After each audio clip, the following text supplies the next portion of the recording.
Good evening, ladies and gentlemen, and welcome to Parkland Community College Theater for That's What She Said, presented by Sterling Wealth Management.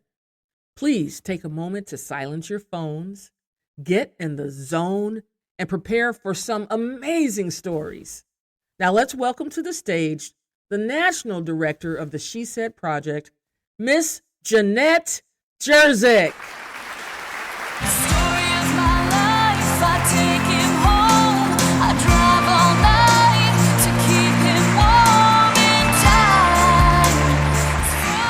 Good evening, and thank you so much for being here.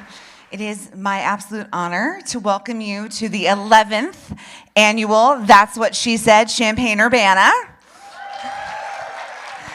And we're so happy to be here once again on stage at the Parkland College Theater. They have been tremendous to work with, and we're so grateful. In just a few minutes, I'm going to introduce you to 9 spectacular women who've spent the last few months doing a deep dive into their stories, into their lives, to find a little nugget that they're going to share with you tonight. And I'm so excited for all of you because you're going to get a special glimpse into the story of their life. You ever think about that phrase, story of my life? I remember I've used the phrase, the story of my life, but I think I've only ever used it in a negative way. Like when something goes wrong, it's usually accompanied by a groan and an eye roll. Like you're running late for work and you get every red light. What do you do? Oh, story of my life, right? Or you're getting ready to give a really important presentation. You spill coffee right on your blouse. Happens to me all the time. Story of my life. But I started thinking about what that phrase was doing. The more energy I poured into these negative moments that were happening, I was giving them permission to become the story of my life. And I wondered, what would happen if I turned that around? Have you ever been on time to work and gotten all the green lights and celebrated? Have you ever given yourself a high five in the car? Woohoo! On time, story of my life. Probably not, because we don't pay attention when things are going according to plan. So I started doing just that. So when I walk into a Starbucks and they mess up the order before me and they offer me a free Frappuccino, woohoo, thank you, story of my life. Because I want moments like that to become the story of my life. Like right here, right now, spending this time with all of you, I am in awe that I get to say this is the story of my life. So welcome. Welcome to my story. You're all part of it. And when you hear these stories that these women are about to share, I know that you will be moved and impacted, and you might even feel a shift in the story of your life, because that's how stories work. And so let's turn on our minds to be open and curious, and let's make this world a positive place. You have control over the story of your life just by choosing to celebrate. So let's celebrate and welcome to the stage your 2026 That's What She Said speakers.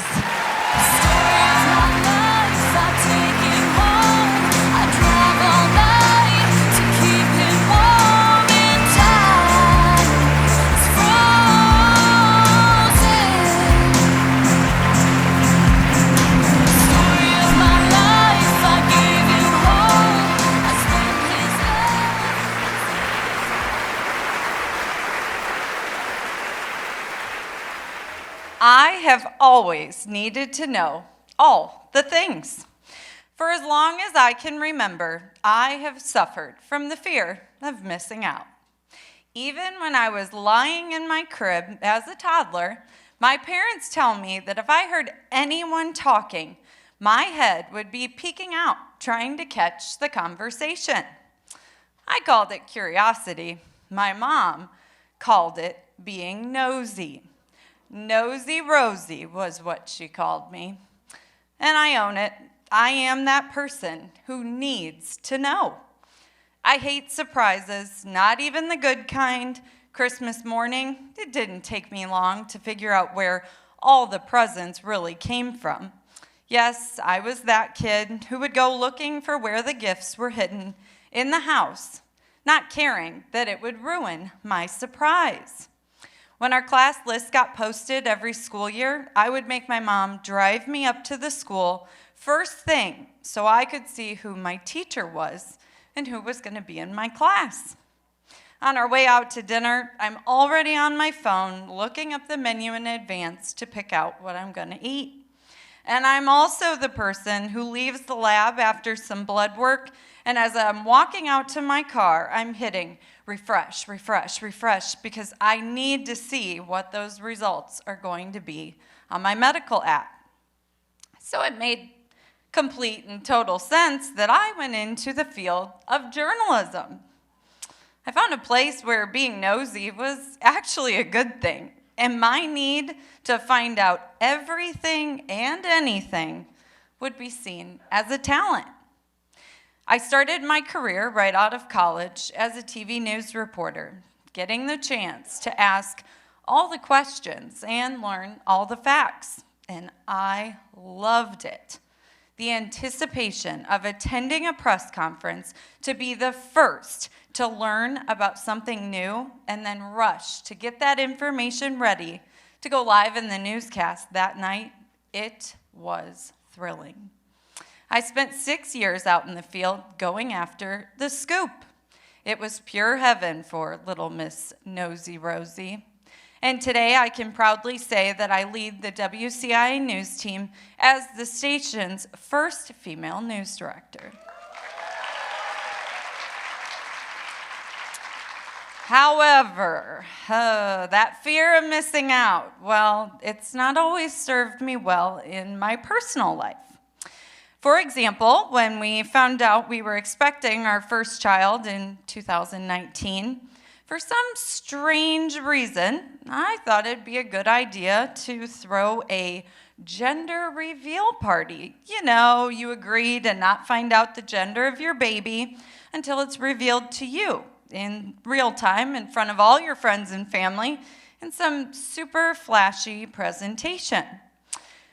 So we go for our sonogram, where the gender is supposed to be sealed in an envelope only to be given to the person coordinating the surprise reveal. But it didn't go according to plan, for as nosy and impatient as I tend to be, I was shocked to find out while I was in the restroom, my darling, sweet, loving, supportive husband had asked the technician and found out for himself. So before we even made it to the parking lot, I was dying inside that now he knew more information about this baby growing inside me than I did. And needless to say, I wouldn't let up until he told me to. Okay, so now we both know the gender of our baby, and we've got this huge reveal party coming up in just a few days. What are we supposed to do now? So I have to give the performance of my life and act completely surprised when I do the honors of hitting a golf ball to find blue paint spraying everywhere in our front yard. I played my part, of course, and I gushed about how excited we were to learn that we were having a boy, to keep up the illusion for everyone there. And it was a fun party, but it was also a reality check for me, because we could not wait to find out. We dampened our joy just a little, and was it worth it? While I just wanted a healthy baby, and I didn't care if it were a boy or a girl, I am a little embarrassed to admit the first thought that went through my head was, my husband always gets what he wants. I knew he wanted a boy, and I was happy for him, truly. No, I really mean this. I'm so glad that he's happy, and we ended up with a perfect little boy. That's okay. We planned on having our babies back to back, so we can go and still have a girl or another boy, just a healthy baby sibling for our darling son. Well, life, it's got a funny way of throwing some curveballs in the mix, and that's not exactly what happened. For the past 4 years, I've battled a blood disorder that really threw a wrench in that plan, and the not knowing what the future held was really hard for this pre-planner. But I decided it wasn't up to me. This was up to God. Becoming a mom was a real game changer. I was shocked that I could no longer control or plan for everything. The timing couldn't have been better as we went into the COVID shutdown. I was stuck at home for a year, not only raising an infant, but running a news department from my dining room table. And let me tell you, it's a good thing that you can turn the camera off on Zoom, because it was a sight to see behind the scenes. But that's the thing my son Gibson has taught me a lot about, just letting life happen. He's taught me to slow down in my day-to-day hecticness, that messy hands and shirts don't really have to ruin your day, and wearing play clothes, as he calls them, to school is actually acceptable. Turns out he was just what I needed to survive the unknown that came with a global pandemic. In 2025, we were blessed with a positive pregnancy test. I set my fears and worries aside, and I started dreaming of who this little person would be and how we were finally getting to add on to our family. We kept it very quiet in the beginning, and we just tried to keep it out of sight, out of mind. I woke up one day in the early weeks of pregnancy, and I decided that this miracle baby was going to bring me the ultimate surprise in life. And in that moment, I decided I wasn't going to find out the gender. Me, the person who has to know everything? Where'd this idea even come from? Would I be able to do it? I spent 9 months hearing the same comment over and over again. I cannot believe you're doing this. As if I was doing it to be selfish. But I did this to show myself that I don't always have to have the answer to everything in life. Because of this choice, I wasn't prepared for baby 2. I had 3 gender-neutral sleepers and a snowsuit to bring that bundle of joy home in. The nursery was painted in a shade of ivory, but it was far from ready to go. And this was a full 180 from what life looked like when I was expecting my son. Once his gender was revealed, Baby Blue had taken over the front room of our house, from ceiling to carpet, and his closet looked like something out of a department store. But did it matter? We live in this world that's so hung up on details and material things, and they take away from the big picture. Well, I did it. I waited until the day I delivered to find out who this new little person would be. Fun fact, I waited 9 months for this news, and my darling, sweet, loving, supportive husband couldn't do it again. He found out during our 20-week anatomy scan, and he had to know if we were having a son or daughter. He kept it a secret the rest of the pregnancy because he knew it was important to me. And that's proof he's always in my corner, and most of the time will get on board with my crazy ideas. I love you, Jay. You're my rock. So a few weeks ago, we welcomed that miracle baby. It all went according to plan. We went in at midnight for my induction. I was already dilated. Then we got moving on Pitocin. My mind continued to race the entire time, but my eye was on the prize. And just before lunchtime on January 15th, the nurse came in and said, "Are you ready to meet your baby?" More than ever. After hours of agonizing contractions, a million peanut ball positions, and several pep talks from my mom and my husband, baby Grinestaff number 2 was here. we decided my OBGYN should get the honors in telling me. The world went silent, and my doctor said, "Maggie, are you ready to meet your daughter?" Tears poured uncontrollably out of my eyes as I held her in my arms and I listened to her cry on my chest. The reality is, it really didn't matter what the doctor told me, but to hear the word daughter felt like a dream. See, I'm a total girly girl. I always have been. The pink, the clothes, a childhood of being front and center on a stage, dancing my heart out. I now get to share that mother-daughter bond with my daughter, Gracelyn May. I have no idea if she'll like the same things that I do, but I do know I will spend the rest of my life loving her unconditionally and raising her to be a strong, independent woman.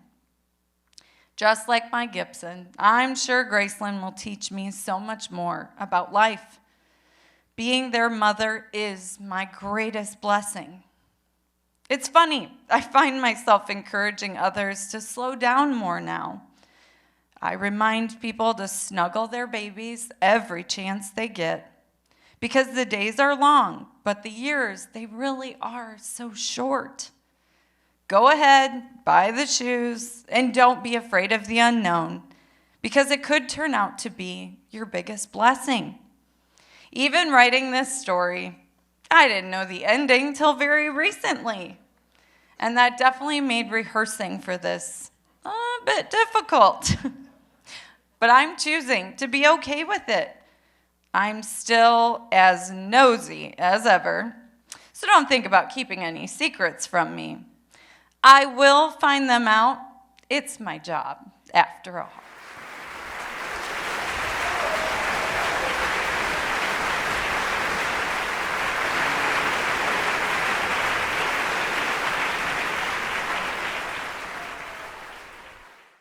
As a dancer, I find it thrilling to launch my body into space. It is a complex act in which I must monitor my weight at each moment, intuit the speed of my fall, and anticipate the recovery.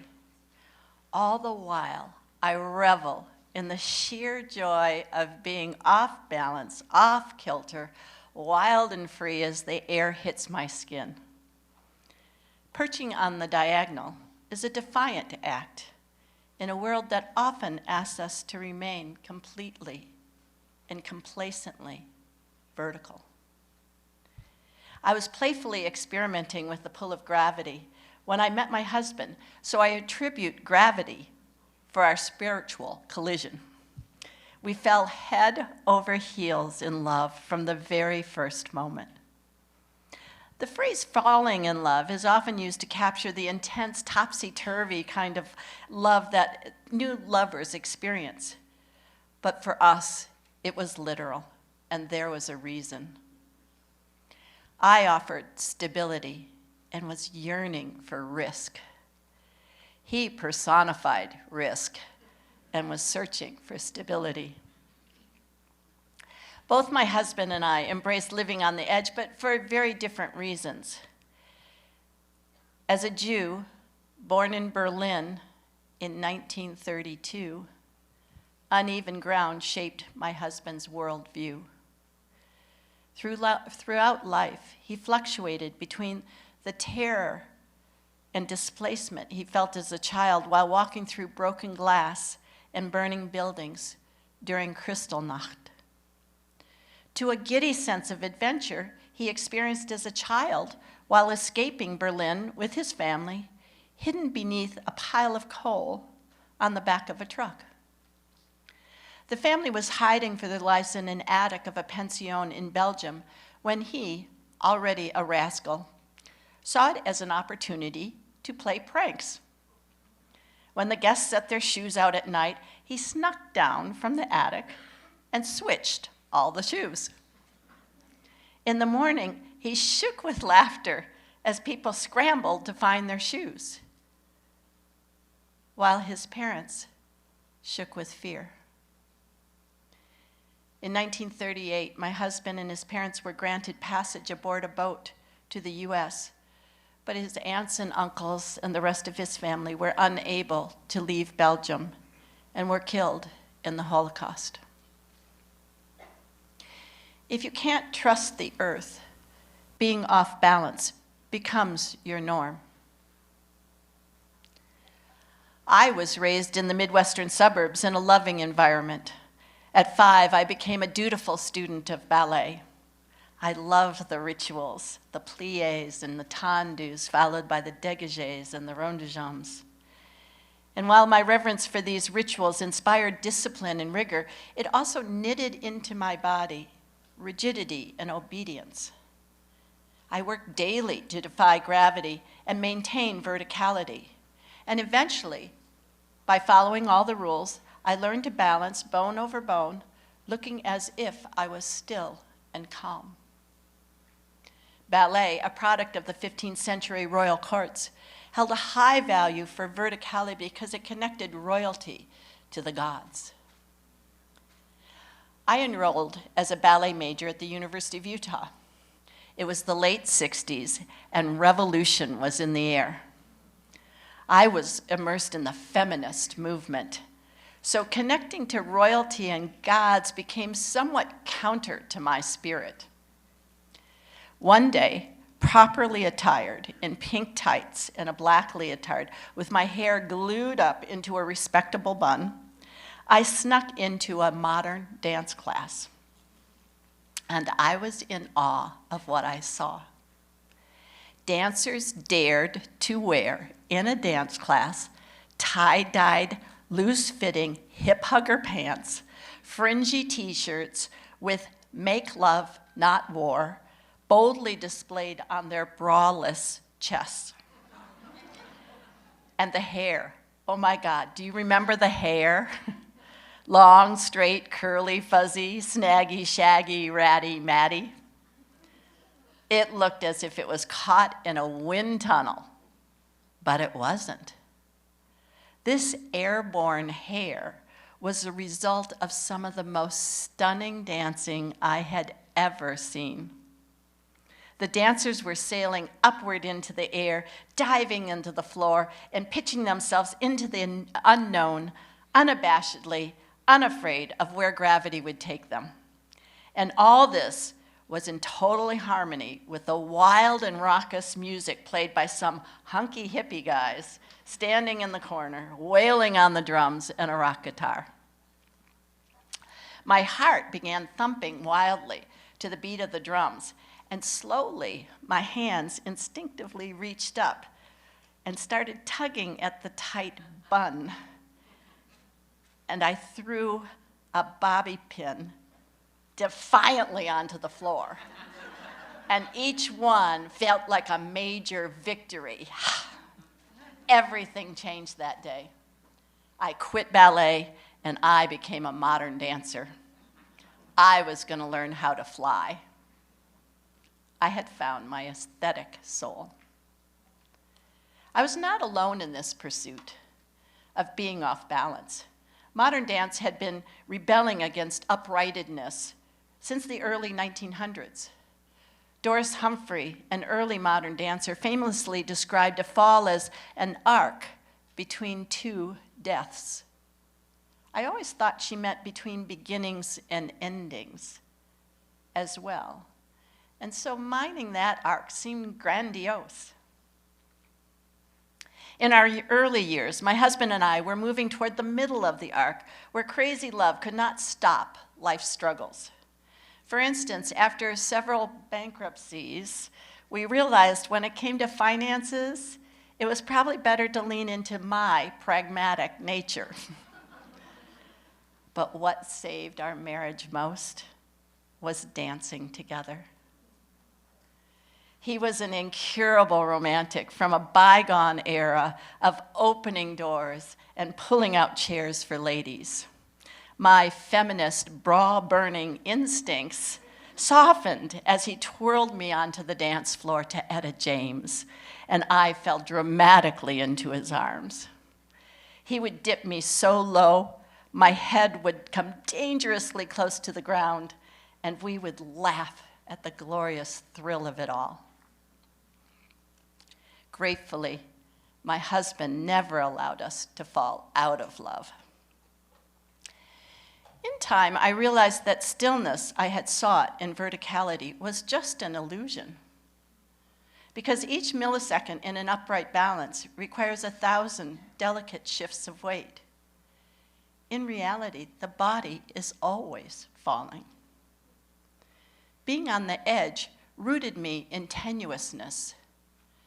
Tenuousness seemed important when married to a man 19 years older than me. Between the ages of 70 and 90, my husband turned his hobby of woodworking into a passionate reality by designing and building 2 gorgeous homes for us and filling them with stunning handmade furniture. At age 85, he would be obstinately perched on ladders, hammering away, singing love songs, completely unaware that his body was changing. And we were both changing. Our bodies were no longer as agile. Falling became something less romantic. Caution was once a value we both detested, a sure sign of looming death. We weren't ready for it. When he hit his 10th decade, his normally lithe body began to falter. Multiple issues caused his nervous system to relinquish its job to hold him upright. I collected wheelchairs and walkers, which he vehemently resisted. He would say, somewhat disgusting, "I will look old and frail if I use those things." Frustrated with the lack of interest in his own safety, I replied angrily, "You are old and frail."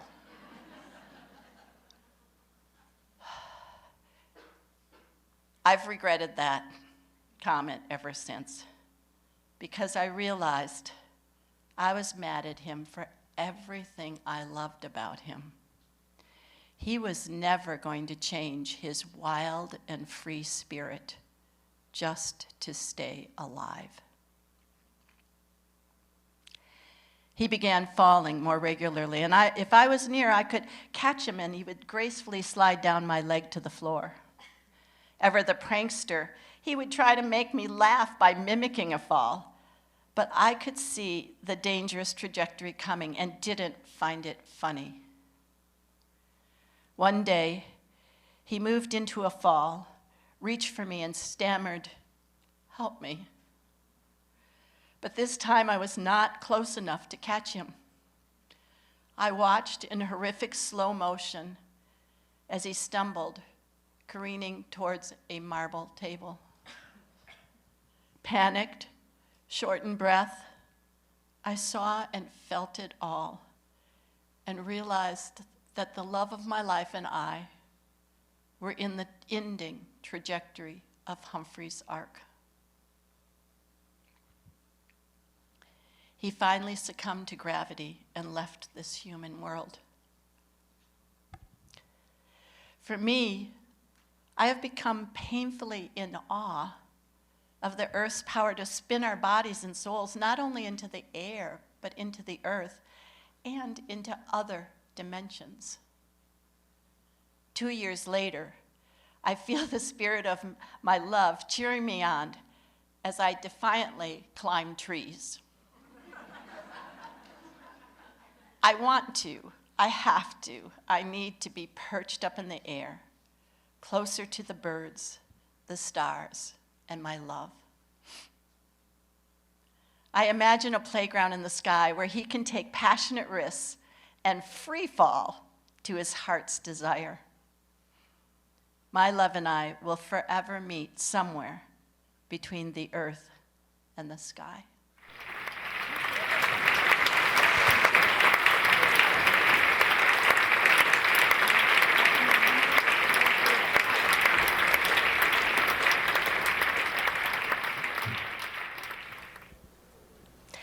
I took a deep breath of autumn air, slightly musty from the ancient fourth-floor hallway of the business apartment in downtown Békéscsaba, Hungary. It was my turn to knock, give the introduction spiel, and invite whoever was on the other side of the door to donate to the canned food drive that my missionary companion and I were putting together for a local orphanage. I knocked. A moment later, the door opened, and I completely froze. After a few moments of looking like a deer in the headlights, my perplexed companion, Sister Bowen, kindly took charge. Jónapot kívánok! Misszionáriok vagyunk az utolsó napok szentjének Jézus Krisztus egyházának. I think I lost track of what she was saying at that point because I was becoming increasingly aware of the sensations flooding my body, equal parts fascinating and horrifying. See, when you sign up as a missionary with this particular religion, you agree to follow a strict set of rules. This includes not dating or flirting or even giving a hug to a member of the opposite gender for the duration of that 1.5 year mission.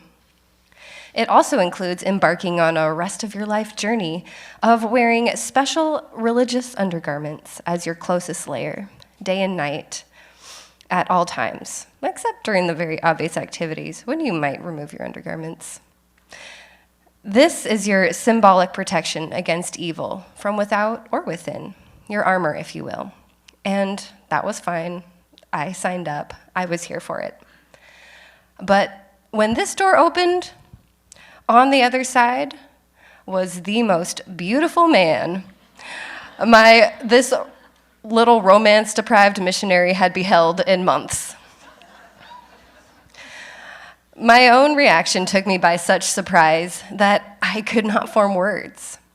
Once my companion took over and the initial panic subsided, a wave of tingles washed from my head down through my whole body. And then I noticed the hot, cinnamon spicy feeling, yes, that one, melting right into my scratchy special undergarments. And the panic returned. Because although I had experienced this spicy feeling before, to be honest, I didn't even fully understand what it was or why it was moving through my body like some unholy shadow. All I knew was that it felt amazing. But because I had attended all of my Sunday school lessons, I knew that I wasn't supposed to feel that kind of amazing.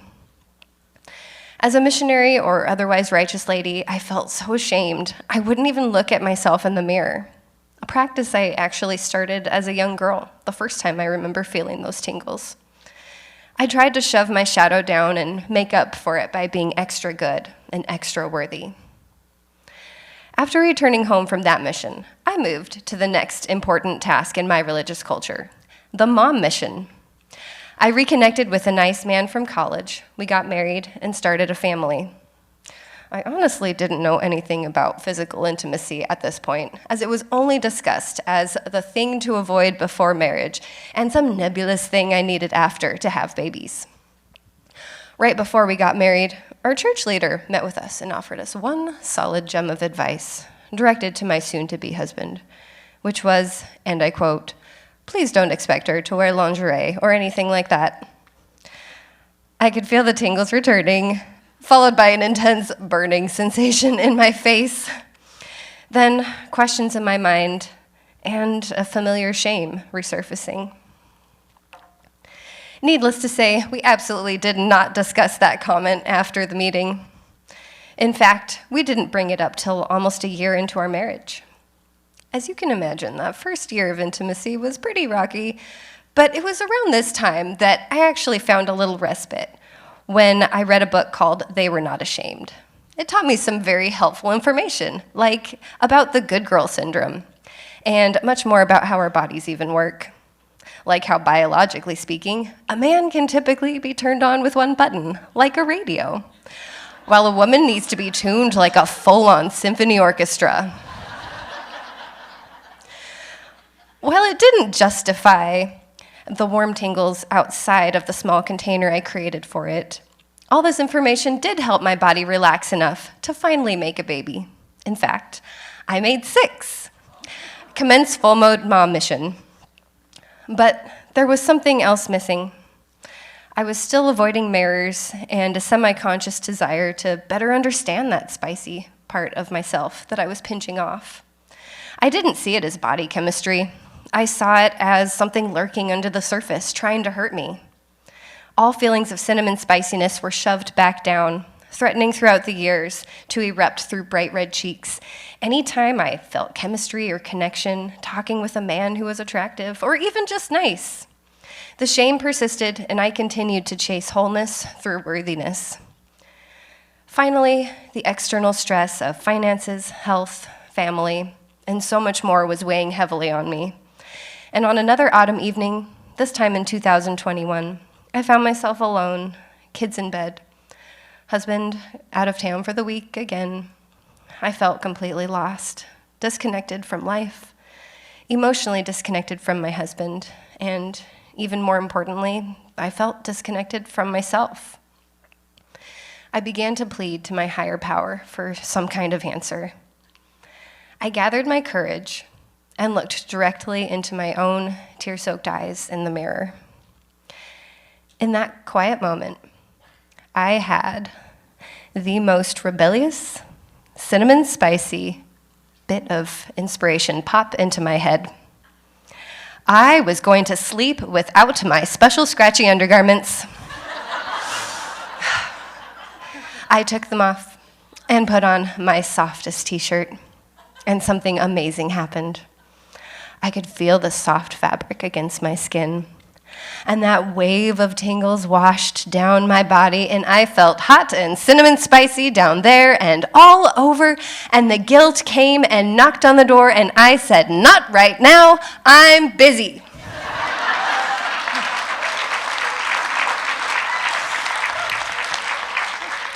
I allowed myself to sleep without those undergarments that entire week, and eventually let them go altogether.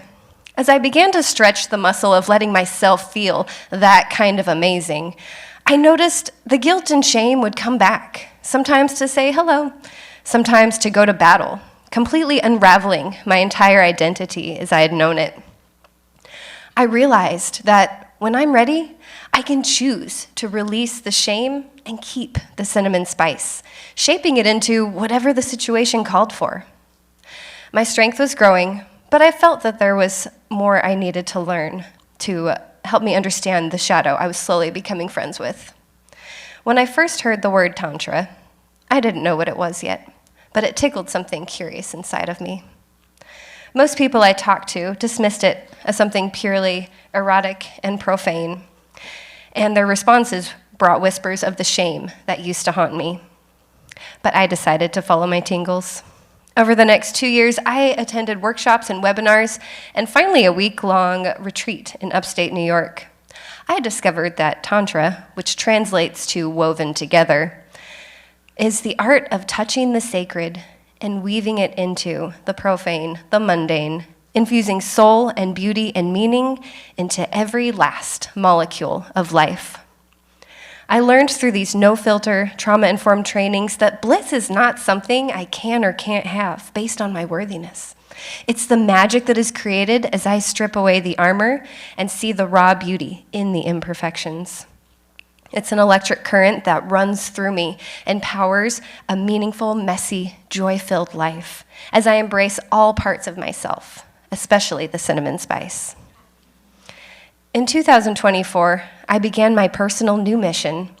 I started helping people who were feeling trapped by their own shadow move through this process, showing them how to face their light and dark, their yin and yang, their softness and strength. Because when we push down our shadow, it pops up in some other uncomfortable way. But looking it in the eye allows the authenticity, the magic, and the creativity to flow.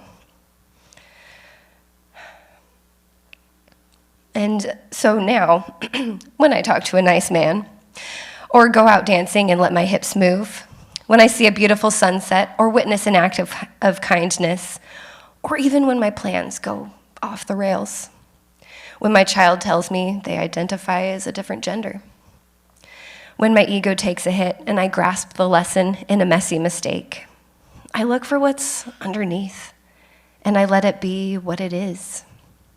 I look for the cinnamon spice, whatever form that takes. and I allow those tingles to wash over me, letting myself rub right up against the richness of it, no armor, and feel the message that all parts of me are welcome, that I am whole, that my shadow is my superpower.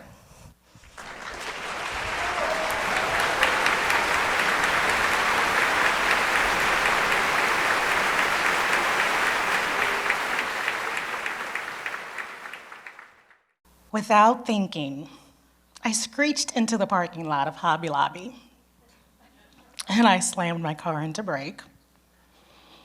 I could feel the rage building deep inside, and I was terrified that it was going to burst out, risking my safety on the road. Before my car was fully stopped, I heard my own voice screaming louder than I had ever screamed.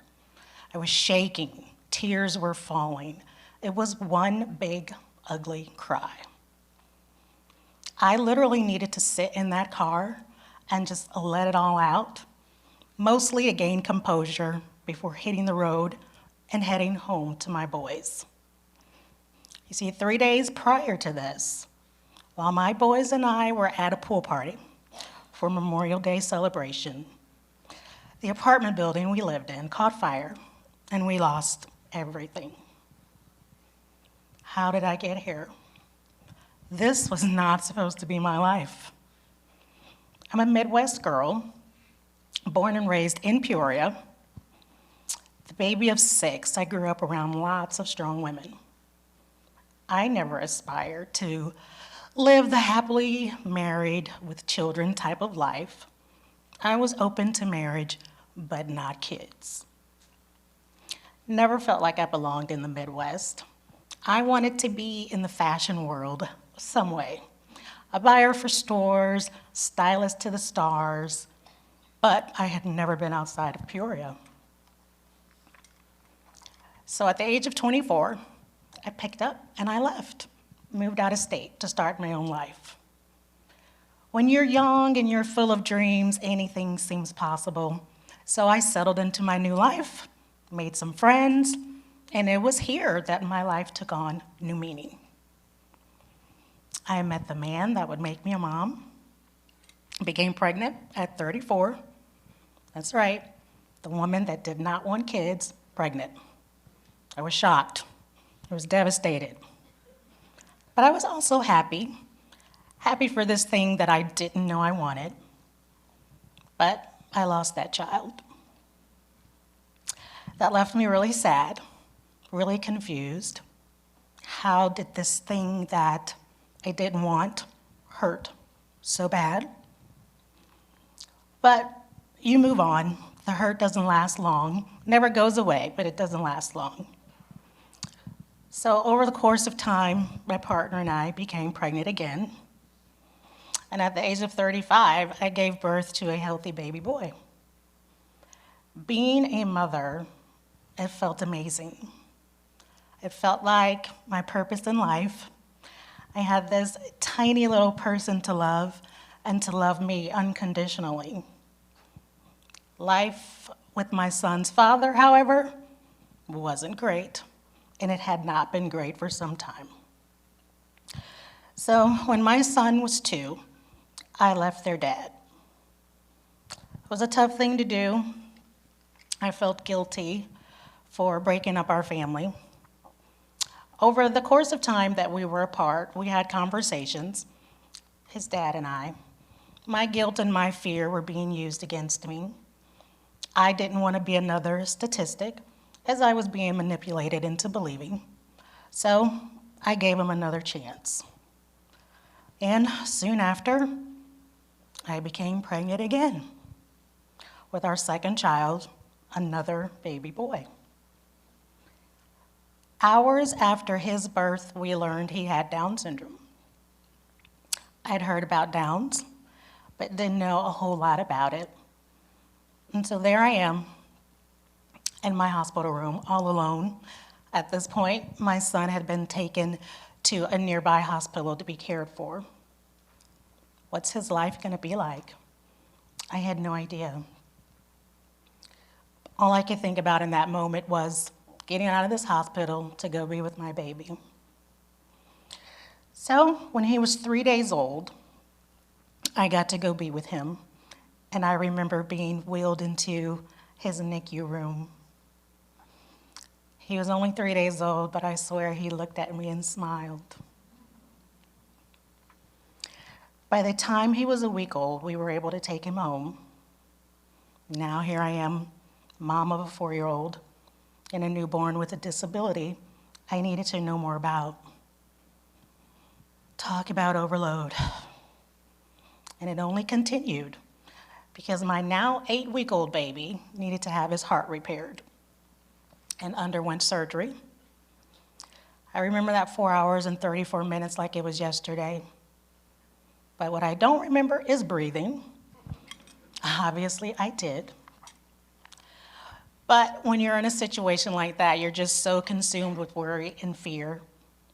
I do remember getting up to pace the room, and I saw a painting on the wall of God guiding the surgeon's hand, and I broke down.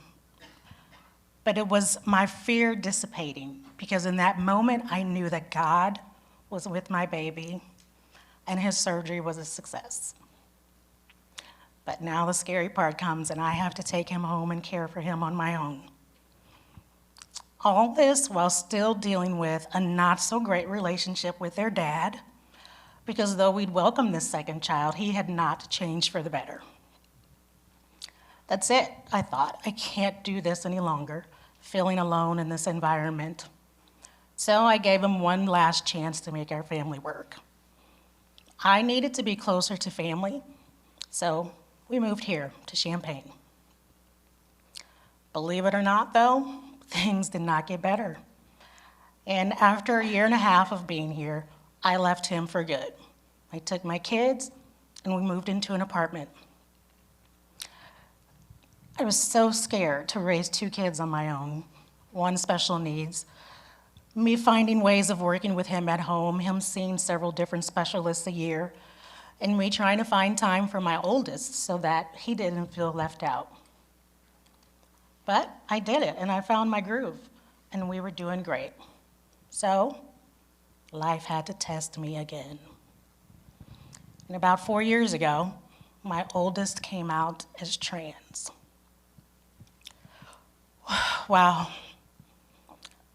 How did this happen? I was not expecting this. I did not see this coming. How do I navigate this? How do I explain this to my special needs child? Is this because I stayed with their dad too long, him witnessing our arguments and eventually succumbing to this treatment himself? But I couldn't play that blame game. With the help of family and friends, I knew the only thing I could do was to love her through this. My love for both my kids are unconditional. My youngest adapted quicker than I did, and he loves his sister no matter what. So now I have a daughter, and I love her and I admire her strength and her bravery. I have found that it really does take a village, and without my family, my credit union family, my friends, every one of these challenges would have been unbearable. But every challenge also taught me something, and I'm stronger than I thought. I'm a mother to a special needs child and a trans child, but those labels do not define them, and they do not define me. They are both amazing, and they will both graduate in May, one going to high school and one going to college. And you know what, y'all? I did that.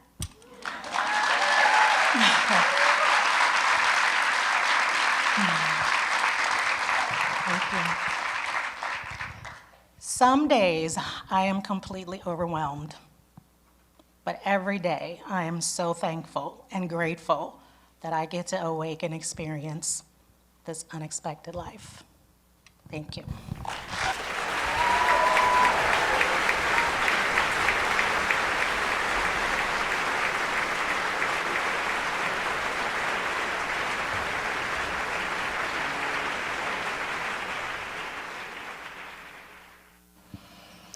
I heard those words, go to the end of the counter and step in front of the camera.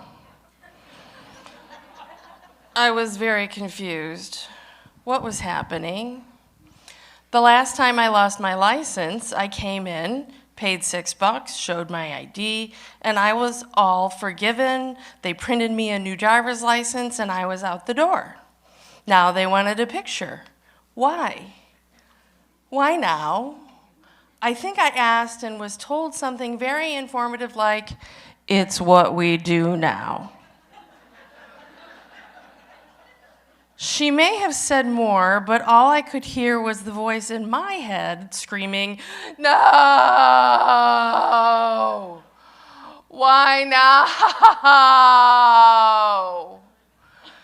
This is probably a good time to tell you about the pimple that was on my forehead.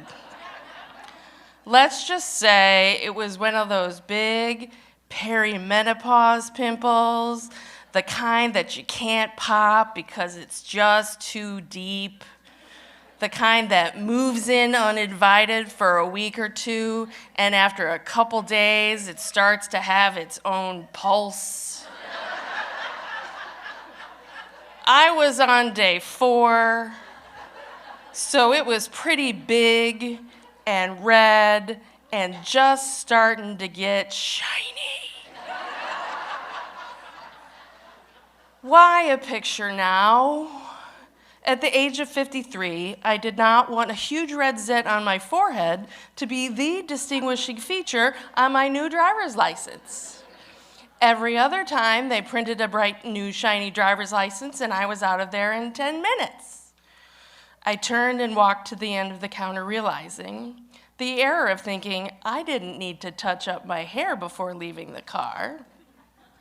And I didn't need to put on any makeup for this simple little errand.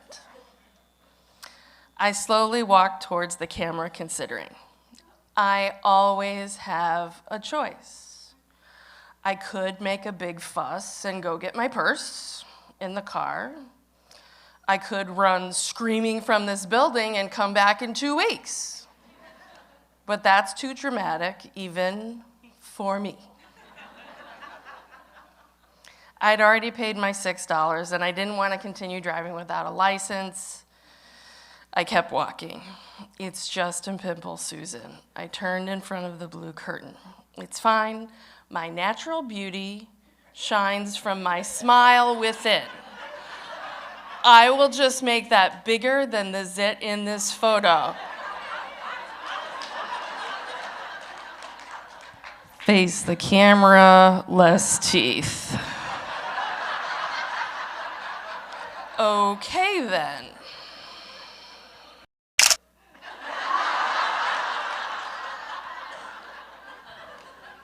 It was done.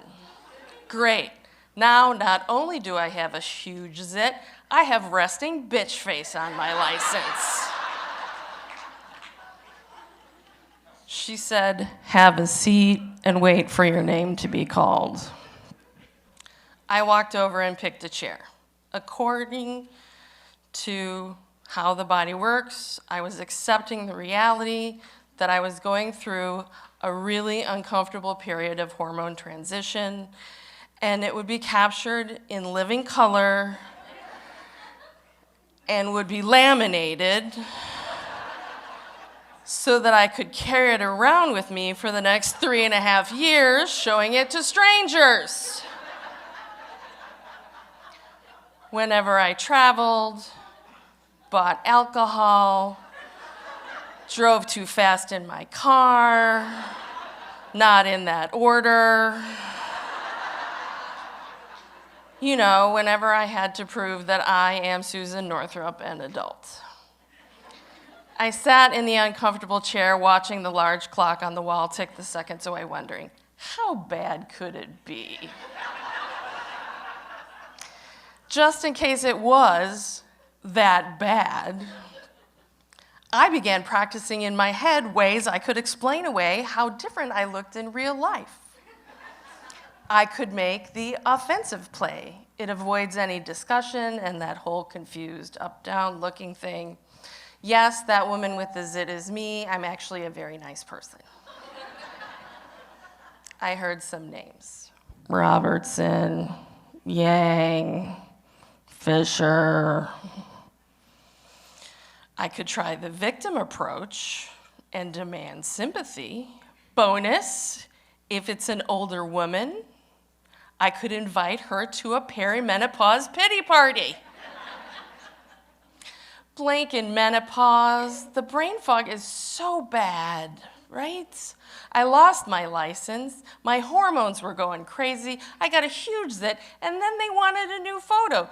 It was awful. More names floated over the air. Lewandowski, Malamba, Bennett. Nope, not yet.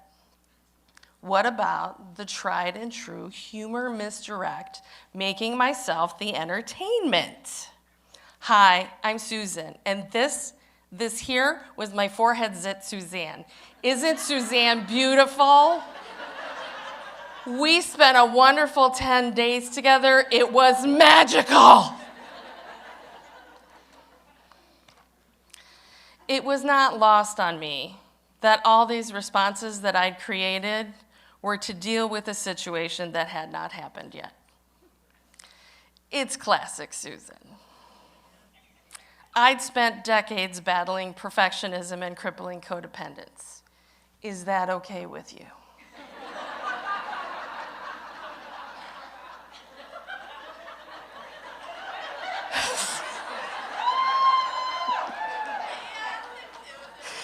Let's just say I'd been through more than a little trauma as a child and a young woman, which led to that perfectionism and codependency.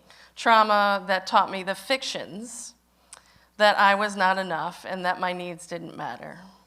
And this moment, as absurd as it might have been, was just a trigger, reminding me of all the times I thought I was not enough. That was and is no longer me. The only real fact in that situation was I had a zit on photo day. The lady was back at the counter with a stack of papers and said my name. Yes, I can finally get out of here and see how bad it really is. I walked up, got my paper, took a look. Yeesh. There was Suzanne in blurry black ink on patterned blue paper. I could see her already. It would be 7 to 10 business days until the full-color laminated license would arrive in the mail, and I could see how bad it really was. I walked out of the door and pushed myself out into the evening breeze. It's just a pimple, Susan. It's your body's way of attacking something not playing nice with other cells, or maybe my hormones swinging around again. I continued into the parking lot to go home. How much more time was I going to spend worrying about or trying to explain away a pimple? None. Pimples happen. Zit happens.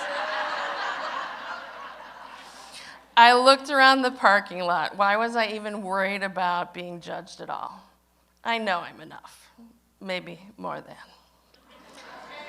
Current real problem, where is my car?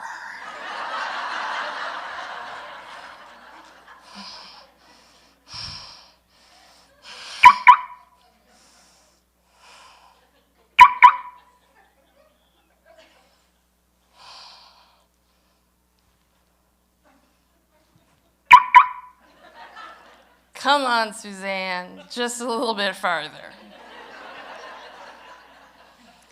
As I reflected on my day's struggle, I realized I needed to tap into everything I learned during my recovery and my training to become a transformational life coach. I reminded myself, what other people think about me is rarely even about me.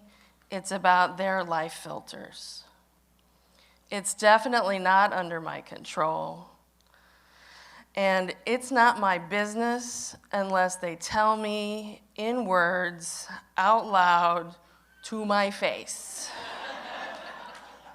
And most of all, what other people think about me is a complete waste of my time and energy. Thank you.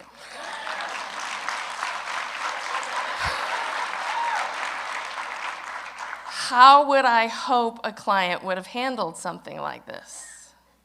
All right, Susan, what are you really gonna do? I chose.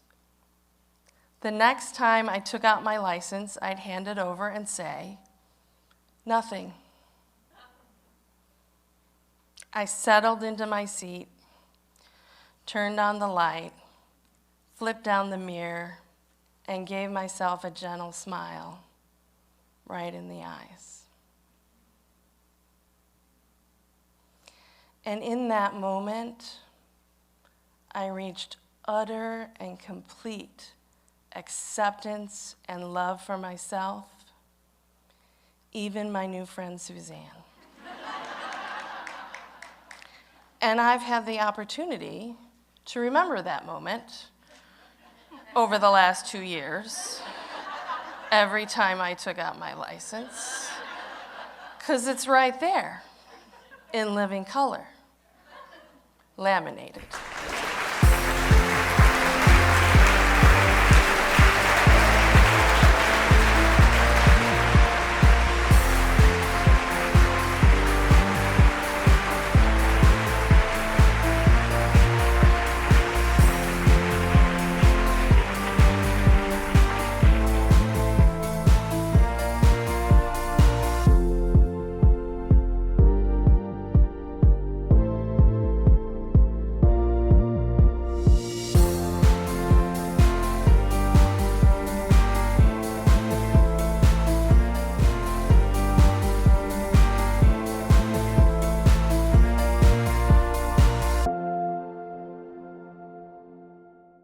Welcome back, ladies and gentlemen.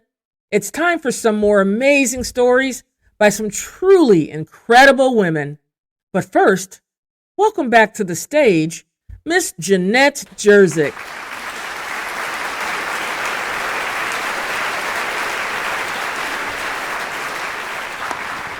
Thank you so much. You guys having fun so far? Those are some pretty awesome ladies, I'll tell you that. One of my favorite things about That's What She Said since it began in 2013 is that we partner with local nonprofits and we donate a percentage of the proceeds from the ticket sales to nonprofits. To date, I think we've donated over $150,000. Yeah, thank you. Across, well, we're in, more than a dozen cities now, so it's been growing and growing. But tonight, just by being here and purchasing a ticket, you are part of this mission to give back to our community. So for the second year in a row, we are partnering with Parkland Foundation and the Women of Impact Scholarship Fund, which are doing incredible work. And here to tell us a little bit about the program is Lesa Brandt from the Parkland Foundation. And if she looks familiar, it's because she told her story right here on the stage 1 year ago. Well, thank you, Jenette, and thanks for being here tonight. My name is Lesa Brandt. I'm with the Parkland College Foundation, and I'm so happy to be here to tell you a little bit about the Women of Impact. The Women of Impact started as a little dream where we wanted to bring women together to do something bigger. We wanted to bring together 200 women, each with $100 in their pocket, to then vote on scholarship recipients and then give away that $100 in a lump sum to these students. And for the past few years, we've been able to do just that with the generosity of partners like She Said, and women in this room, and women in our community, and men too. But I want to invite you to join us this year, June 23rd, right here at Parkland. Bring your $100, bring your girlfriends. We'll have wine, snacks, and a great time. We'll vote on those scholarship recipients and really just create a ripple effect of good in this community. You guys should come out. It's a beautiful, beautiful event. So we made a commitment last year to fund at least one full scholarship for a student here at Parkland. And we made a donation of over $2,000. And so we've got a donation to make to the Parkland Foundation Women of Impact program. And I'm going to bring out our very own Vanna White, Ms. Carrie Rosso, one of the original founders of That's What She Said. Hey, Carrie, that is huge. That's what she said.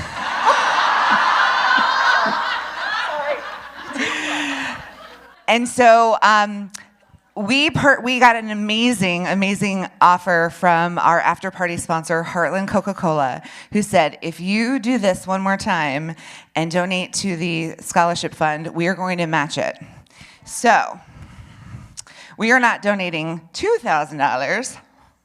We are donating $4,000. Thank you to Stephanie Say and Heartland Coca-Cola. Yay! Talk about making an impact. Thank you guys so much. This is so awesome. We have loved working with Parkland. They have been absolutely welcoming and fantastic. We're also making a donation to another nonprofit because we do like to rotate through and spread the wealth. And so we'll be making a donation to the Family Room, a small but mighty nonprofit organization that brings comfort and joy to children and families in the foster care system right here in Champaign County. And you helped make that happen.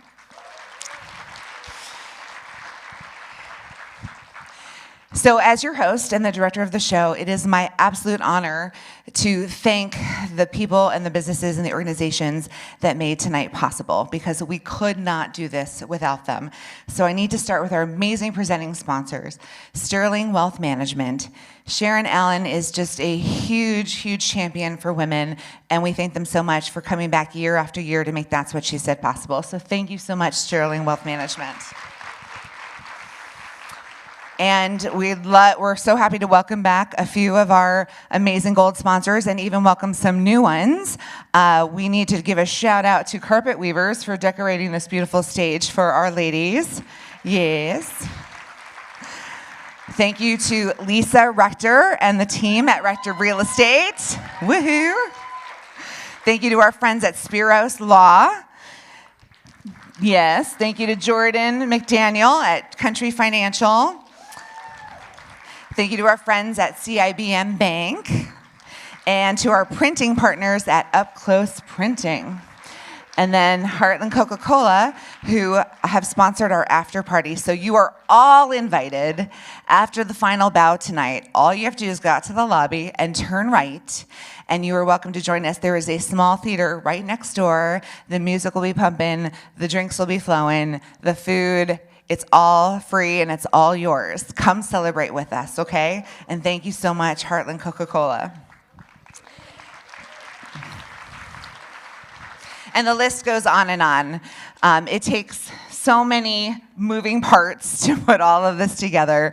And so take a look through your programs. All of these are businesses who said yes to That's What She Said, to raising women's voices, to making this all possible. So get to know these businesses and give them your business. And let's give a huge shout out to all of our sponsors. A special honorary shout out to our tissue sponsor, McGill Counseling. Everyone get their tissues tonight? Has anyone used your tissues tonight? Yeah, so grateful that we have those. All right, so you may have noticed there is one member of the She Said cast that has yet to be introduced, and that's because she is on the stage with me right now, repeating every word that I say in American Sign Language. So please give a shout out. This is Rose Panapinto, you guys.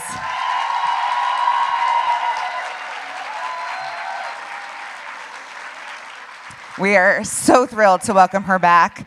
It's a huge part of our mission to make our events as inclusive and accessible as possible, and we couldn't do that without Rose. Yay!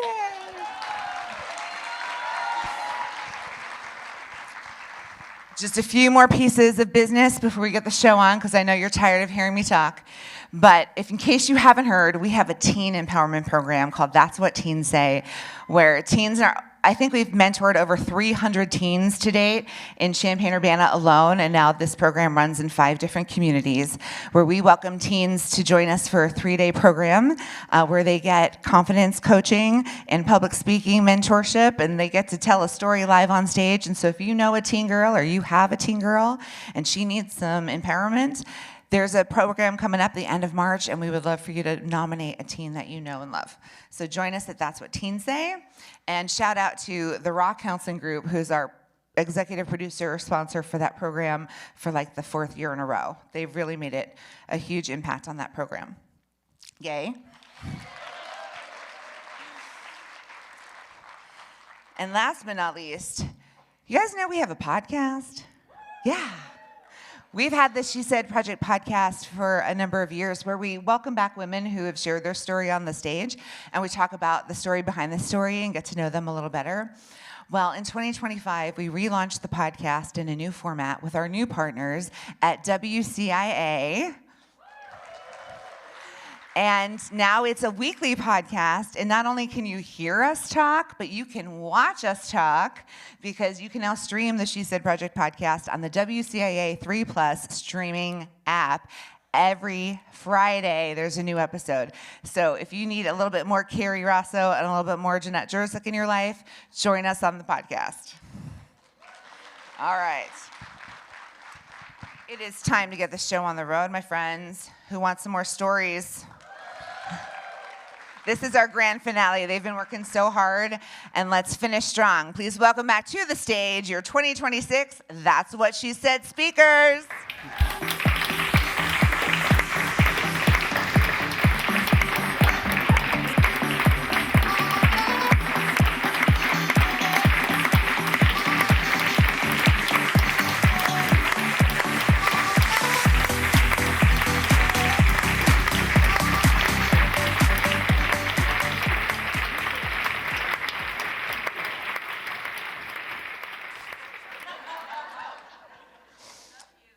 So there I am, sitting alone in my doctor's office.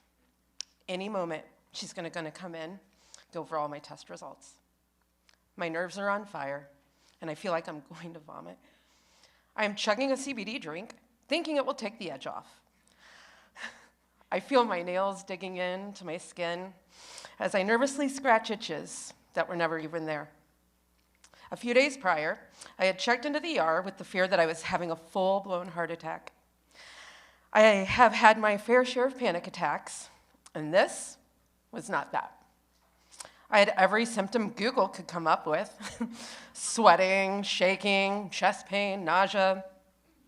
I had a rash from head to toe, and I just could not catch my breath. They sent me in for an EKG. It was followed by an MRI.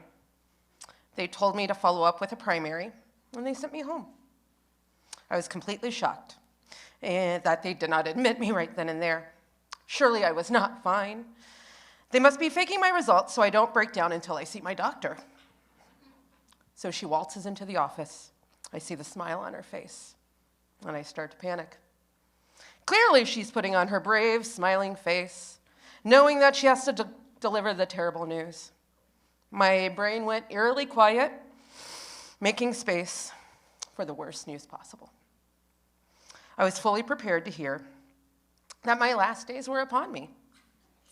Then she breaks the news to me that I am very healthy. All my test results are normal and everything was looking good. I couldn't believe it. I had never felt anything like I did that day in the hospital. Could it just be stress? My doctor reinforced what they told me in the ER. I have a basically healthy lifestyle for a woman my age, and my numbers all looked good. Every one of my symptoms were physical manifestations of my mental stress. I had been doing mental gymnastics and had been for years, and had been seeing a therapist. This must be the point in my therapy where my body was ready to release some of that childhood trauma I must have buried deep down, and it was finally surfacing. There could be no other explanation. Or could there be? If I was being honest with myself, for the past 10 years, My unhealthy relationship was the common denominator to everything that was going wrong in my life. It was time to admit to myself that my marriage was over. And it was time for me to go tits up, get out. For over a decade, I stayed because I had made a vow and I intended to honor it. And the marriage was full of pitfalls from the beginning: infidelity, abuse, manipulation. And I silently took it all because that's what a good wife should do. And little by little, I lost the Ashlee that I once knew. She was funny and charming. She was charismatic and passionate. She was always present in the moment and taking care of her friends and family with love. At this moment in time, I was a completely different person. I was anxious all of the time. I was constantly afraid of losing control. When I started having more than 5 or 6 panic attacks a day, yeah, you heard me, 5 or 6 per day, I started consuming CBD drinks to calm my nerves. Friends started pointing out that I was visibly shaking all of the time. When they started trying to intervene, I pushed them away. The more I tried to pour into this relationship and fix what was broken, the more isolated I felt. My body was finally telling me that I couldn't take it anymore. 2025 was the year. I was done. It was time to listen to my body and trust myself again. I filed for divorce. I made sure it was not an option to ever go back. I did go on an apology tour to make amends with friends I had lost. I connected with my cousins even more. I started treating my mind and body with respect. I allowed myself to meet and enjoy new people, and I just started letting go of what could go wrong, and instead accepted what could go right. I was finally on track and taking control back. I was almost halfway through the year of my recovery when tragedy struck.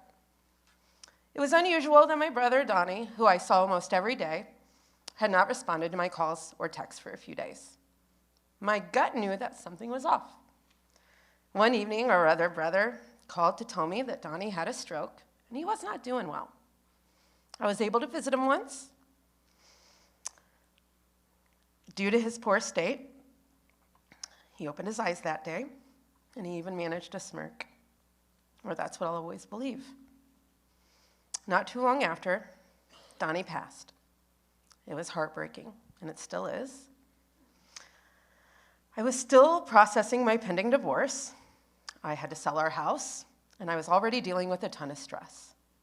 How much more could I take? Well, since you asked, my sweet little baby dog, Larry, had to go and die.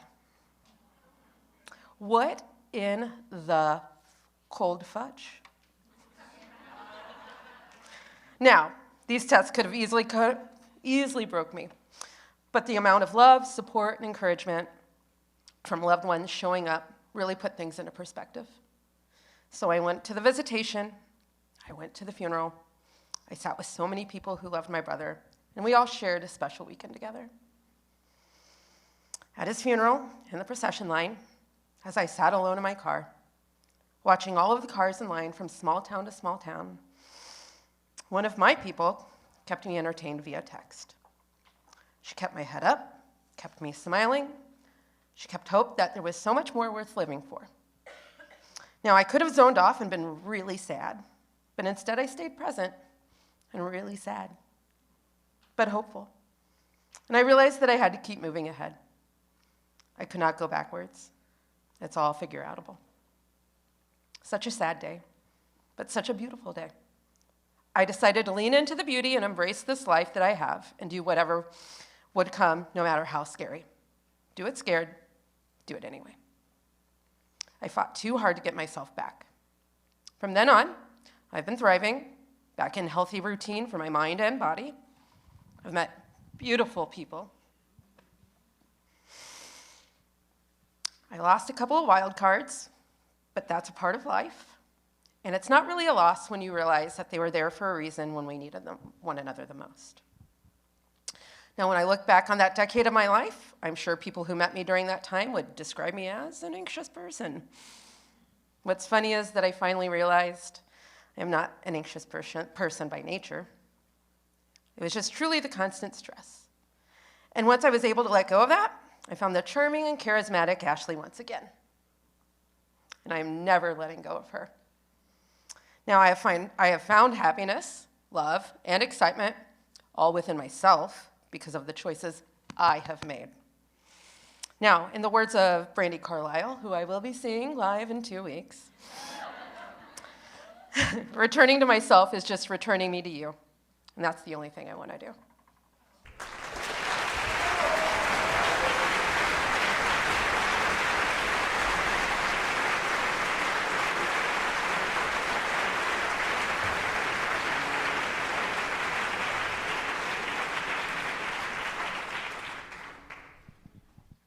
My truth is, I was conditioned to be good and strong. I wasn't conditioned to have boundaries or a financial plan or even a healthy lifestyle. I was conditioned to be the girl who created villages and took care of others because my mother was taught that way, and her mother, because having feelings and being Black and a woman is rarely a safe place to be. But when the year turned 2020, everything I had been conditioned to be meant absolutely nothing. Because how can you be good and strong when everything is falling apart? Now, for those of you who have read the Bible, most of you are familiar with the book of Job. Now, Sky Daddy, or God, or whatever you would like to call them, must have thought my name was Job, because within 6 months, my entire life had changed. Wild. It started on January 3rd when a good friend of mine, Rodney Butler Jr., passed away. Now, Rodney wasn't just one of my closest male friends. He was the boy who danced with me at Edison Middle School's 8th grade dance to Monica's For You I Will. Now, we remained friends for his entire life through all of our big and small moments. His death made me reevaluate. Who was I, and how was I showing up for people right now? So I wanted to show up for my friends and love them right now. I drove down to Champaign and I said, I'm gonna go check out what everybody's doing. So on February 22nd, I called my girlfriend Tanisha to hang out. Now, she had the audacity to say that she was busy.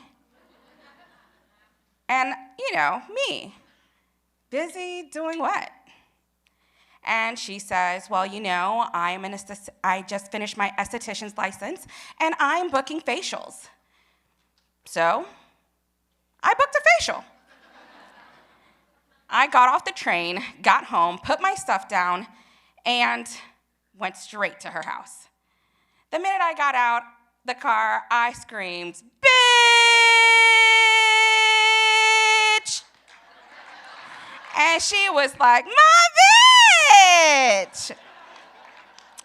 It was as if we had teleported back to 1996 when I lived at Fox Ridge on Pomona Drive, and we were hanging out with her cousin Denise, and we laughed like little girls.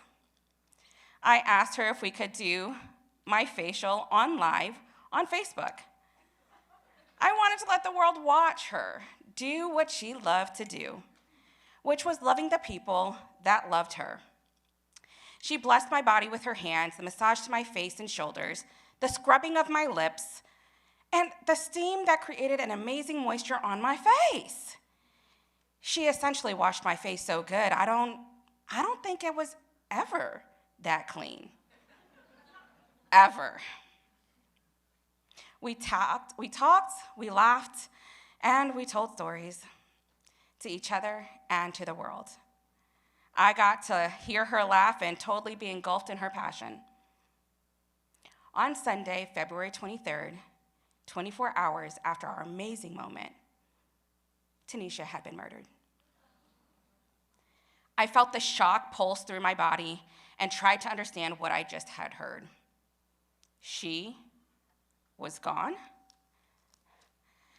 And before I even had time to process it, process her departure, process her loss, process my breath, COVID, the world shut down. And when I say shut down, I mean my job was scrambling. You know, the job that said that you could never work from home. Well, within 4 days, they managed to get 400 employees packed up, ready to go work from home. Now, I would love to stop here and say that working from home was great, but as many of you know, we were all playing the game of how to not fall apart. We were helping a future kindergartner, we were juggling loss, and we were eating every hour on the hour because our fridge. And just as I was trying to figure all of those things out, on the 28th day of Life into the World shutdown, my father passed away. An hour after I had talked to him, he was gone. Now, this was the man that taught me all the things about my life. This was the man that sacrificed his life to guarantee mine would flourish. The man that taught me how to swim, read a bike, and even type blindfolded. The man that wouldn't allow me to talk to boys, made me work hard to get scholarships. The man that called me a week after my birthday to wish me a happy birthday. So like right now. And the man who decided to travel to Malawi when I had decided to live in a country that was mine, but truly was his. Spending a week with my father as a child of 6 was the best gift he could have ever given to me. The man who prayed for me, loved me through his actions, and held secrets that kept our name strong.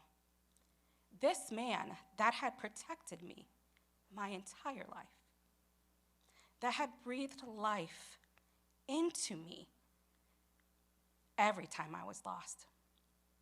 When I would leave his house with a dream and had shame in coming home, I was that boomerang child. And he would say, Jackie, you can always come home. The man who loved me completely, the Dr. Ezekiel Kalipeni, was gone. Now, there have been losses, and there have been heartbreaks, and there has been grief. But it was nothing like losing my father. Knowing that I am not the first person who has lost a parent, I was shocked that I had never even heard anyone talk about it. It was more than the fact that I couldn't breathe. My entire world completely stopped, and I was asked to continue going. It was that I was shattering. My heart had broken. Sky Daddy knew I was one opportunity away from hanging out with the other guy. You know, the red one. Now, I do have to be grateful that at least I was able to be physically present to bury my father, even if it meant that I was going to be stuck in Africa for 2 months. As much as I would like to tell you that returning to America was amazing and things had turned around, it did not.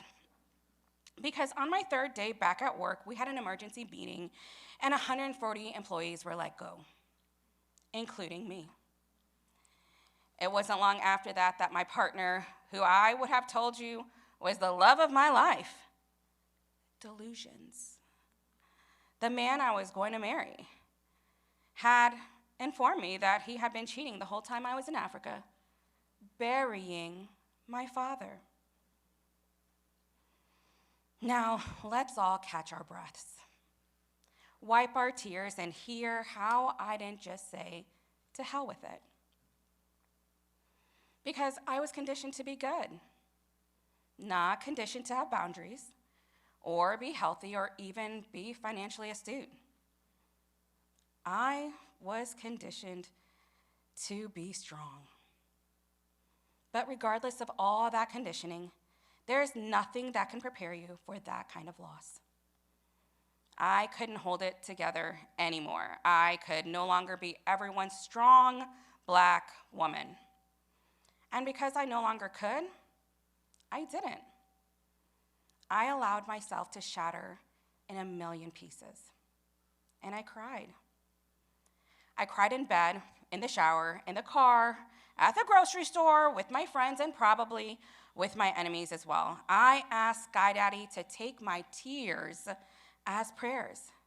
I asked the universe to help me find the warmth in my heart again. I no longer wanted to be a burden with my grief. Because I was conditioned to be good and strong. I was the girl who carried the pain for others. I was the girl that created the villages. I was the strong one. But it took 32 months, my baby sister's wedding, a depleted bank account, and sometimes some green magic that some of you know as Mary Jane, to find the warmth back in my heart. It took phone calls from people I once held, visits to the desert, someone purchasing a ticket to anywhere, because I was definitely with flights and feelings, and a once-in-a-lifetime experience falling in love with the actual man of my dreams, the man that I prayed for and was given to me only by God. He is the man who has forever changed my life, a man that Tanisha would say, he's a good man, Savannah, and a man that my daddy would be proud of. I survived. I didn't say to hell with it, because even when I thought God had forgotten all about me, when I thought that I was not enough, there were people that showed up and showed out, and they loved me through my pain.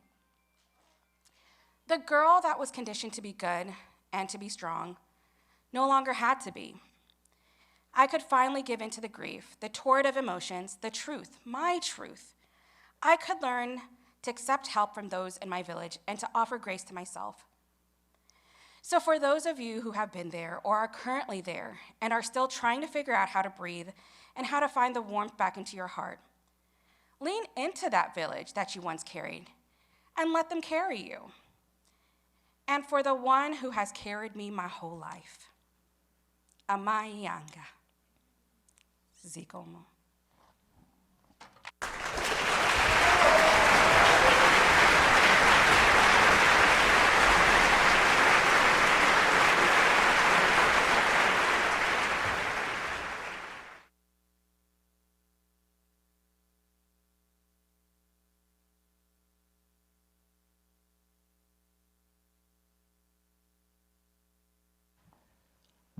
Well, spoiler, I'm not pregnant. Somebody better call the National Enquirer if that was the case. All right, just real quick before we get going, if you got along with your mom perfectly and parenting teenagers was the joy of your life, then this part of the show probably isn't for you.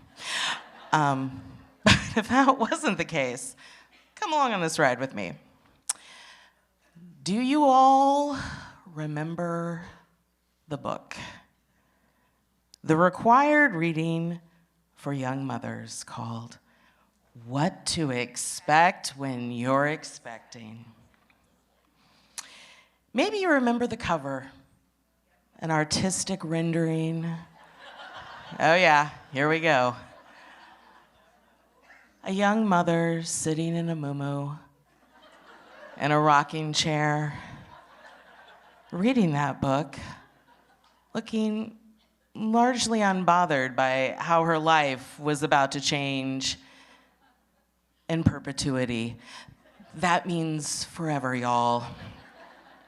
The book was authored by 3 women, and I'd like to have a word with them.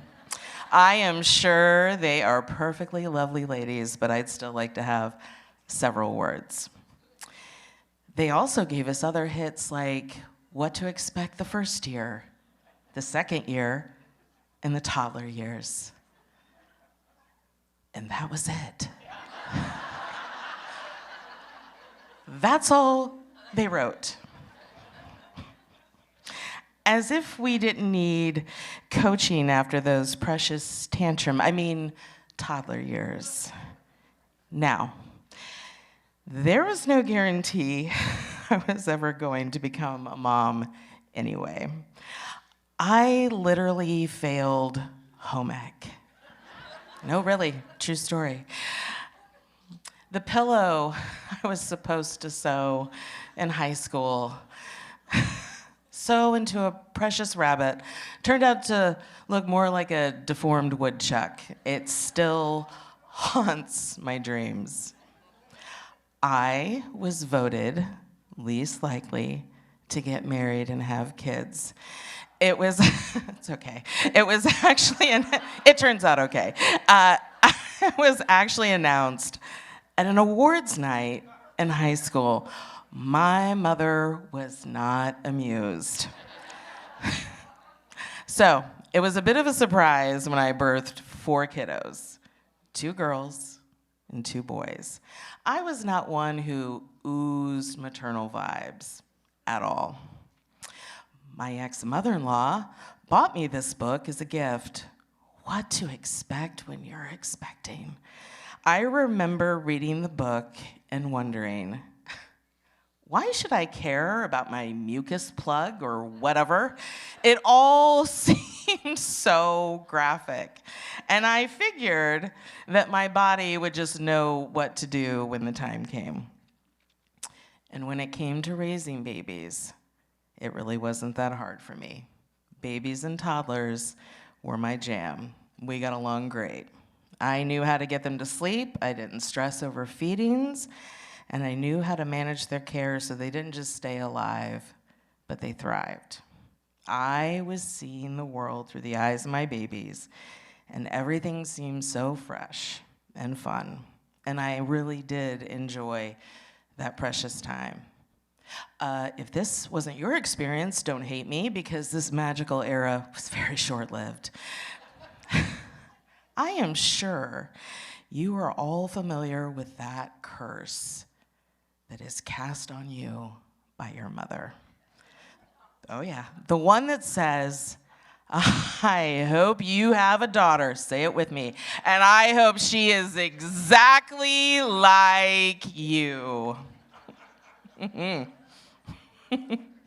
Well, I was terrible to my mother from the ages of about 16 to 25. I knew it all, and obviously she knew nothing about my life.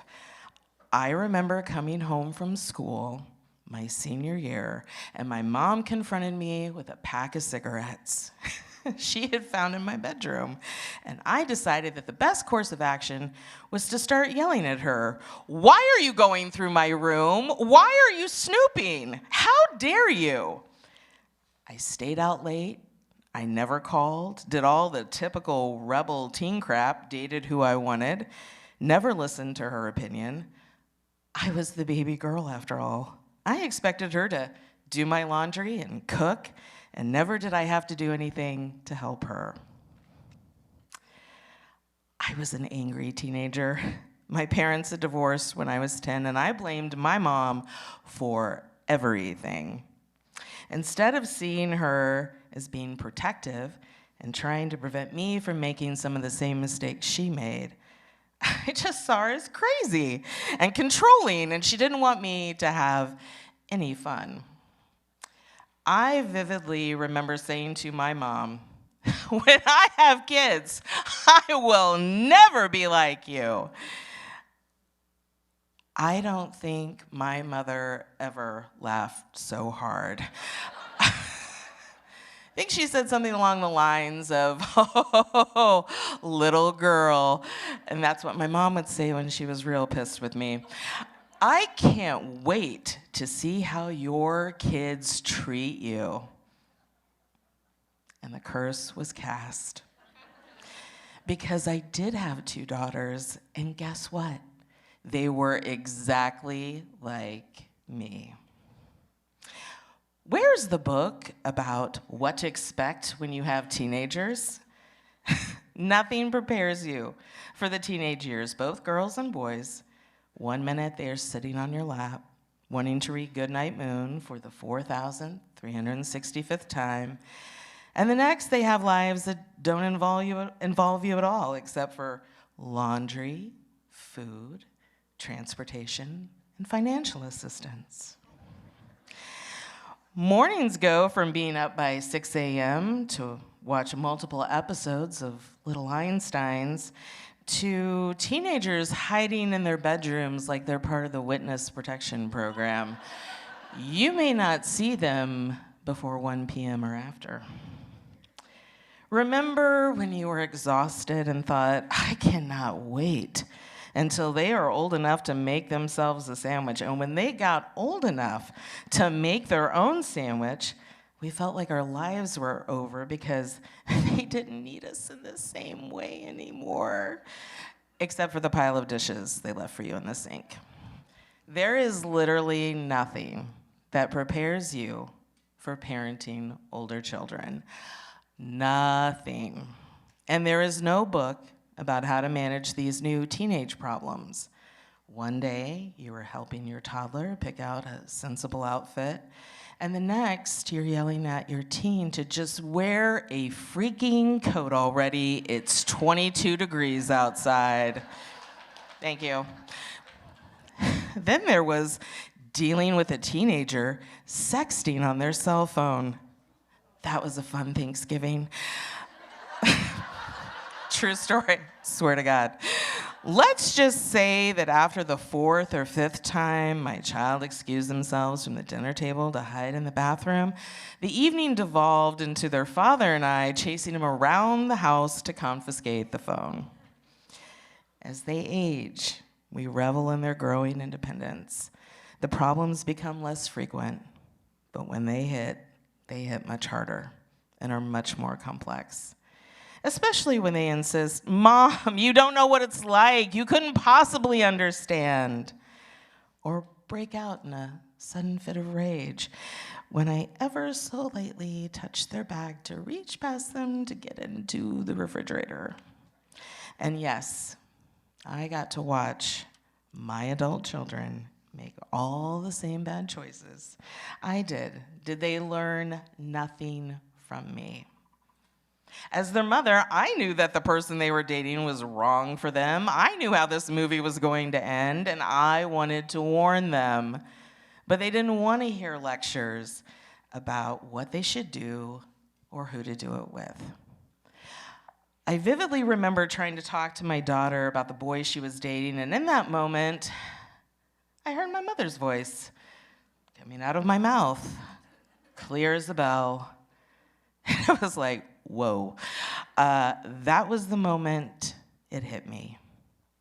The curse had come full circle. And I finally saw my mom for what she was going through at that time.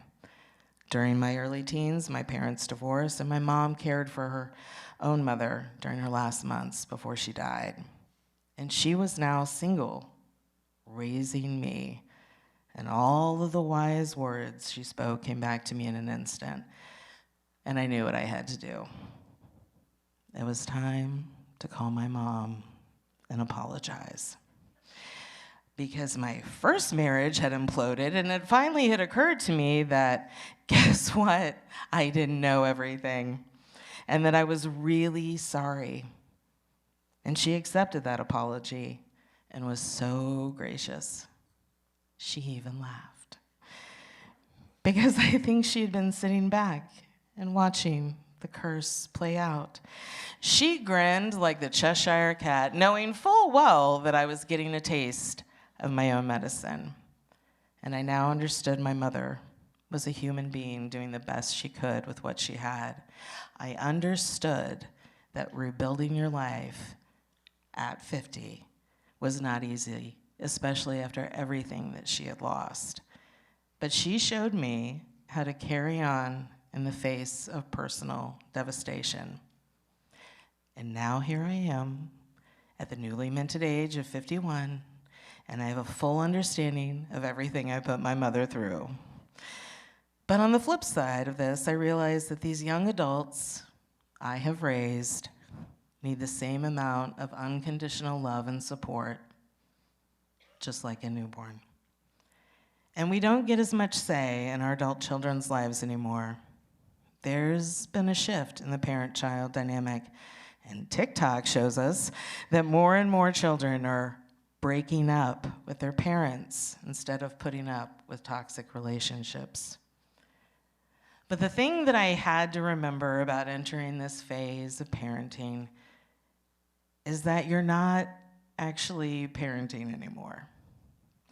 You're more like the bumpers in the bowling alley. You are just trying to keep that ball from going in the gutter.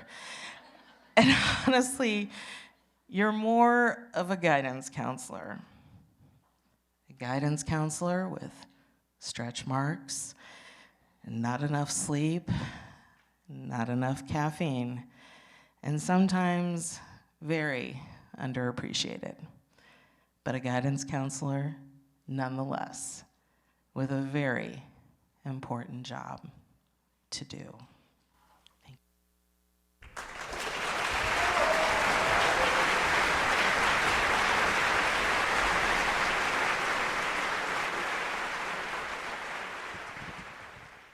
I recently found this old letter I wrote when I was 17 years old for a college scholarship. Reading it took me right back to my youth, my innocence, and that big, fearless ambition I forgot I had. In that letter, I wrote that I wanted to own a business, serve my community, and make a difference in people's lives. 17-year-old me knew she was destined for something and truly believed she could do anything. I thought I had it all figured out.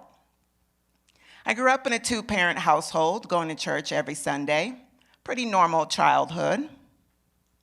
I was the oldest of 3, so I was like the built-in babysitter, counselor, and family fixer. I was the first in my family to go to college, and I was super excited to move away and prove that I could make it on my own. Back then, I thought life would unfold just like that letter, step by step, success by success. But when I read it now, I smile because life said, "That's cute, Shauna." Now let me show you how this is really gonna go. What came next wasn't polished or predictable. It was messy, complicated. It was real. And honestly, at times, sometimes life looked more like Jerry meets Springer than a scholarship essay. At 22, I came back home, same streets, same people, not really a different me, just a more educated one, I suppose. I had survived college, but my dreams have fallen flat. There was no big career waiting. No one was there to ask me what I wanted in life or to help me figure it out. So I did what some people do when they're lost. They take what's easy or what's familiar. And for me, that was work. I found fun jobs, decent money, flexible hours, independence, but I was drifting. And when you don't know who you are or where you're going, life will introduce you to some folks who think they can show you. Now, I understand that God will allow you choices, and sometimes those choices are the very lessons that lead you back to His plan. There were some hard lessons I endured. Let's just say I wasn't exactly hanging around the church crowd back then. I like to say I was doing community outreach, before I even knew what that meant. Building relationships, meeting people where they were. Unfortunately, where they were wasn't always where I should have been. I found myself running with people who weren't necessarily bad. Well, I can't lie, they were bad. And definitely headed in directions I had no business following. Street guys, fast lifestyles, nights that turned into mornings. But even in that chaos, God's hand was on me. He protected me from things I didn't even see coming. I dodged a bullet, possibly literally. Some of the situations I put myself in, God, they still make me cringe when I think about how easily things could have gone left. And thank God there was no social media back then because, whoo, goodness. I might not be standing here today telling the story the same way. Then one day I get a call from a family church friend. She said, Shauna, there's a new position opening at the university in communications, business, finance, training. And we need someone to do this and that and this and that. Now, I did study communications, but when I picked that major, I thought I'd be working for Ricky Martin or Mariah Carey or, potentially writing speeches at the White House for Bill Clinton. Ugh, we'll talk about that later. So when she started describing policies, budgets, system training, I thought, what kind of communications is this? It sounded like another world. But I sent in my unproofread resume anyway, typos and all, and somehow I got the job. That call was my lifeline, my way out. Looking back, that wasn't coincidence. That was God's timing. But even after that door opened, I still was living what I felt like a double life. By day, I was working in the office, writing policies, sending business communications. I'd leave a meeting in heels and a blazer, and a few hours later, I'd be in places where I didn't belong, with guys who didn't value me or my future. I was trying to prove something to myself, to others, that I could balance both worlds, that I was worthy. But all I was really doing was breaking myself in half. And then I got pregnant. The Maury Povich show could have been my destiny. Whew. Shauna, you are the mother, but the father, ...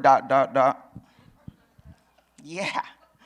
Can laugh now and say that with humor, but back then it was heavy. I'd chosen the wrong man before, but this time it was different. I wanted this baby. I wanted her to have a father. The truth is, most of my life, I had been searching for some kind of validation, someone, something to make me feel like I was enough. But it didn't work out with him. What I got instead was grace, because that baby, my miracle baby, saved me. For the first time, I wasn't just living for survival or approval. I was living for purpose. And I knew then God was rebuilding me through her. A couple years later, I was driving with my daughter. She was about 4 years old at the time. And Nicki Minaj's Bees in the Trap. Na na na na na na na na. Yeah. It's trending now, I think. Again, so. Yeah, it came on the radio, and when that beat dropped, listen, I'm feeling it, right?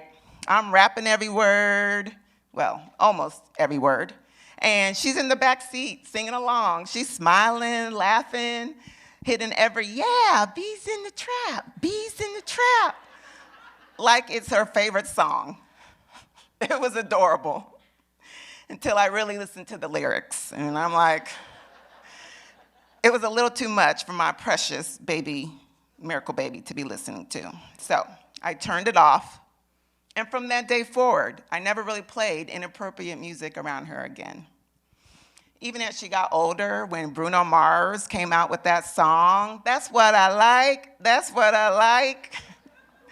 And he crooned that line, sex by the fire at night. I'd either start singing extra loud with the wrong words or just casually start talking like, so, what do you want to eat when we get home, baby? That day in the car with Nikki was a turning point, a little reminder that my daughter was always watching, always listening, and I needed to show her something better. I cleaned up my act quite a bit.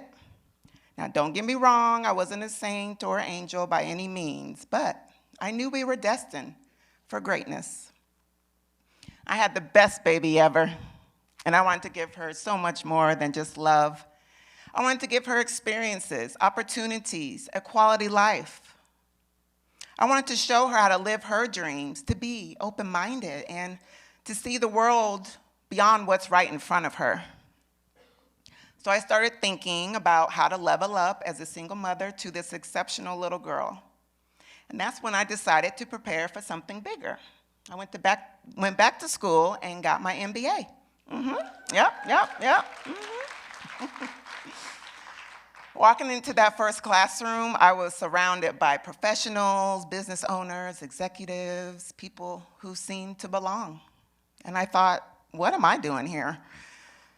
But as I listened, I realized how small my world had been.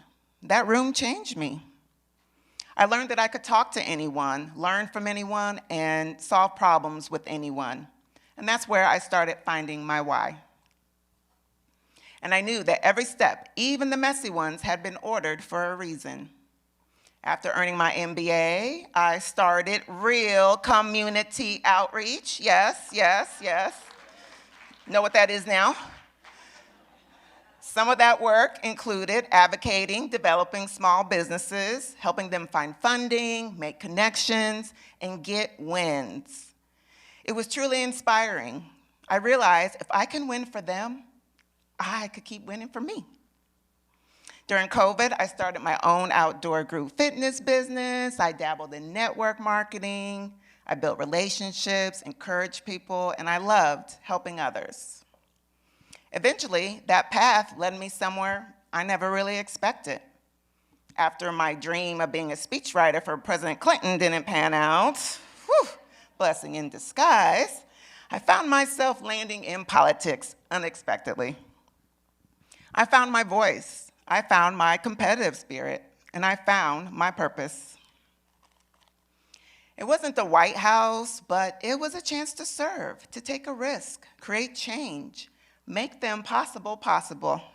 And not just for me, but for my daughter, and for every woman or person who's ever felt like their story disqualified them from greatness.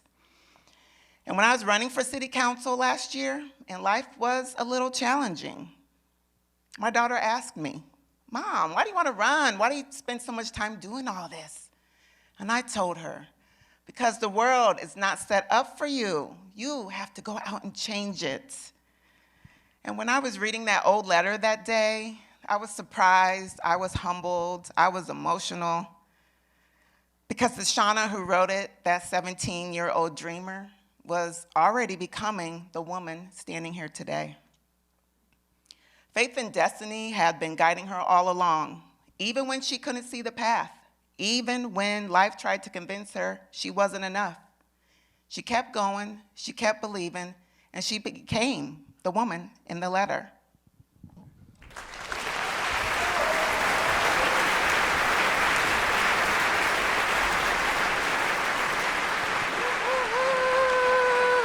All right, thank you guys. That's the end of our show, but I just want to give a great thank you, and I appreciate you guys coming out. This show has been amazing. These women are amazing. We're like family now. Hopefully you got a glimpse of our lives and know a little bit more about our families and who we are, and we want to share more about who our family is. So please, bob along.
Can they be that close?